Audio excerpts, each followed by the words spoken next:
নমস্কার। Ramakrishna TV YouTube চ্যানেলের পক্ষ থেকে সকল মা বাবা, দাদু দিদা, ঠাকুমা ঠাকুর দাদা, দাদা দিদি, ছোট ছোট ভাই বোনদের জানাই অনেক অনেক ভালোবাসা, প্রীতি ও আন্তরিক শুভেচ্ছা। আমি আবারও চলে এসেছি শ্রী শ্রী রামকৃষ্ণ মিশনের শ্রীমদ্ ভগবত গীতা আলোচনা করতে, যার সহজ সরল অনুবাদ ও ব্যাখ্যা করেছেন স্বামী লোকেশ্বরানন্দ মহারাজজি এবং সংকলন ও সম্পাদনা করেছেন স্বামী চিদরূপানন্দ মহারাজজি। আমরা আলোচনায় আছি শ্রীমদ্ ভগবত গীতায় 10ম অধ্যায় বিভূতি যোগ, এবং আজকে আমরা আলোচনা করব শ্লোক নম্বর 38 এবং 39।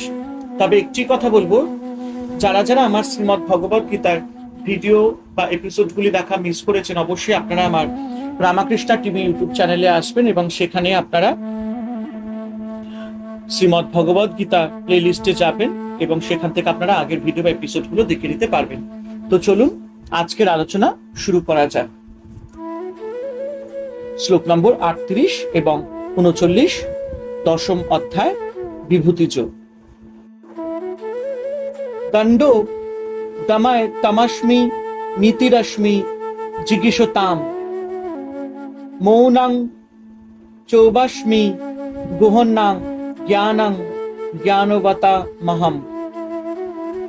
অর্থাৎ ভগবান বলছেন, আমি দমনকারীদের দণ্ড, জয়াভিলাষীদের মধ্যে আমি নীতি, অর্থাৎ সাম দান ভেদ ও দণ্ড, গোপনীয় বিষয় মৌন এবং আত্মজ্ঞানীদের তত্ত্বজ্ঞান।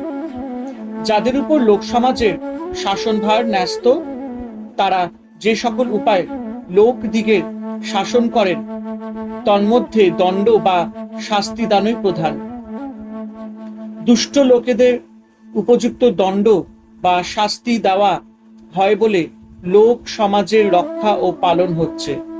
এই কারণে সমাজ রক্ষার প্রধান নিদর্শন ও প্রভুত্বের নিদর্শন বলে দণ্ড ভগবানের বিভূতি। যারা জয়লাভ করতে ইচ্ছুক, তারা সেই উদ্দেশ্যে যে সকল উপায় অবলম্বন করে, তাদের সাধারণ নাম নীতি। এই নীতির 4 প্রকার, তথা সাম দান ভেদ ও দণ্ড।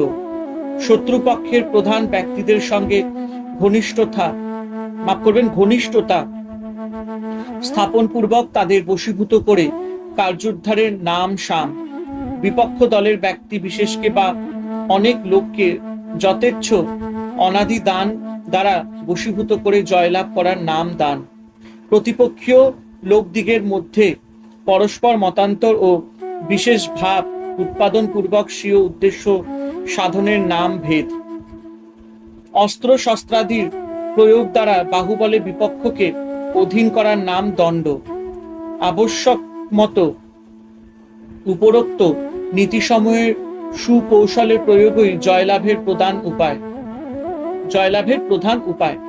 জয়লাভ ও রাজ্য রক্ষার নিমিত্ত এই নীতিসমূহ বিশেষ কার্যকারী ও প্রভাব সম্পন্ন বলে তা ভগবানের বিভূতি। গোপনীয় বিষয় প্রকাশিত হলে পাছে নিজের বা অপরের হানি হয়, এই জন্য লোকে যে মৌন অবলম্বন করে, সে মৌন ভগবানের বিভূতি। আধ্যাত্মিক জীবনে শ্রবণ মনন ও নিদিধ্যাসন প্রকৃত মৌন অবস্থা। সত্যোপলব্ধি, ততানুভূতি বা ঈশ্বরানুভূতির ক্ষেত্রে মৌনতার অসাধারণ মূল্য এবং সর্বত্রই অতীন্দ্রিয় জীবনের উচ্চতর স্তরে এই মৌনতা বেশি দেখা যায়। মৌমাছির তুলনা দিয়ে শ্রী রামকৃষ্ণ বলছেন, যতক্ষণ সে ফুলের উপর উঠতে থাকে ততক্ষণ সে গুনগুন করে, তার গুনগুনানি আর থামে না। কিন্তু ফুলের উপর বসে মধুপান করতে আরম্ভ করলেই তার গুঞ্জন বন্ধ হয়ে যায়। আধ্যাত্মিক উপলব্ধির ক্ষেত্রেও এই একই অবস্থা। তাই ভগবান বলছেন, সকল গুহ বিষয়ের মধ্যে তিনি মৌনতা। জ্ঞানীর আত্মজ্ঞান দ্বারা সংসার পাশ বিমোচন হয়। এই জন্য জ্ঞান ভগবানের সাক্ষাৎ বিভূতি। জ্ঞান মানে এখানে আধ্যাত্মিক জ্ঞান, আমাদের স্বরূপ জ্ঞান। এই জ্ঞান যারা লাভ করেছেন, তাদের মধ্যে ভগবানই সেই জ্ঞান। যচ্চাপি সর্বভূতানাং বীজং তদহম অর্জুন ন তদস্তি বিনা যৎ সন্মায়া ভূতাং চরাচরম। অর্থাৎ, হে অর্জুন, ভগবান বলছেন, হে অর্জুন, আর সর্বভূতের যা কারণ তাও আমি। আমা ছাড়া সত্তাবান হতে পারে স্থাবর জঙ্গমে এমন কোনো পদার্থ নেই। অর্থাৎ আমি সর্বভূতের আত্মস্বরূপ। এই জগতের সকল বস্তুর মধ্যে বীজরূপেই আমি আছি। ভগবান শ্রীকৃষ্ণ স্বয়ং সেই পরম চৈতন্য ব্রহ্ম এবং জগতে যা কিছু আছে তার উৎপত্তি সেই বিশুদ্ধ চৈতন্য পরম ব্রহ্ম থেকে। এই জগতের চর বা অচর, স্থাবর বা জঙ্গম এমন কিছুই নেই পরমাত্মা ছাড়া যার অস্তিত্ব সম্ভব হতে পারে। চৈতন্য ব্রহ্ম সরিয়ে নিলে কোনো বস্তুর অস্তিত্ব থাকে না। এই প্রসঙ্গে শ্রীরামকৃষ্ণ শূন্যের উদাহরণ দিয়ে বলেছেন, একের পিছে শূন্য বসালে শূন্যের মূল্য বাড়তে থাকে, শুধু শূন্যের কোনো মূল্য নেই। এক আছে বলে শূন্যের মূল্য আছে, সেই রূপ ঈশ্বর আছে বলে জগৎ আছে, ঈশ্বর নেই তো জগৎ নেই। জগতের পরিবর্তনশীল বস্তুর মধ্যে এক অদ্বিতীয় বস্তু রয়েছে, সেটি একমাত্র সত্তা।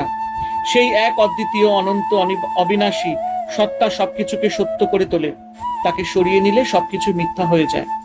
ভগবান বলছেন, বৃক্ষের কারণ যেমন বীজ, সেই রূপ সর্বভূতের মূল কারণ মায়োপহিত চৈতন্যে ভগবানের বিভূতি।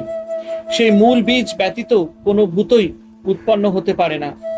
আচার্য শঙ্কর উপনিষদের ভাষ্যে বলেছেন, তদাত্মনা বিনির্মুক্ত জগৎ অসৎ সম্পদত্তে।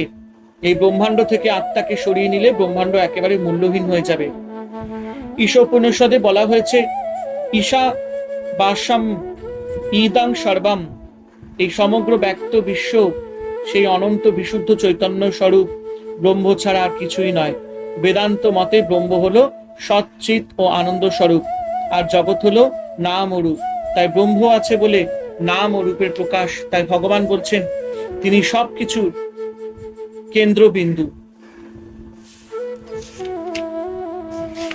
হরে কৃষ্ণ কৃষ্ণ কৃষ্ণ হরে হরে, হরে রাম রাম রাম হরে হরে। জয় শিব শম্ভু, জয় দেবী দুর্গা দুর্গতি নাশিনী, জয় মা কালী।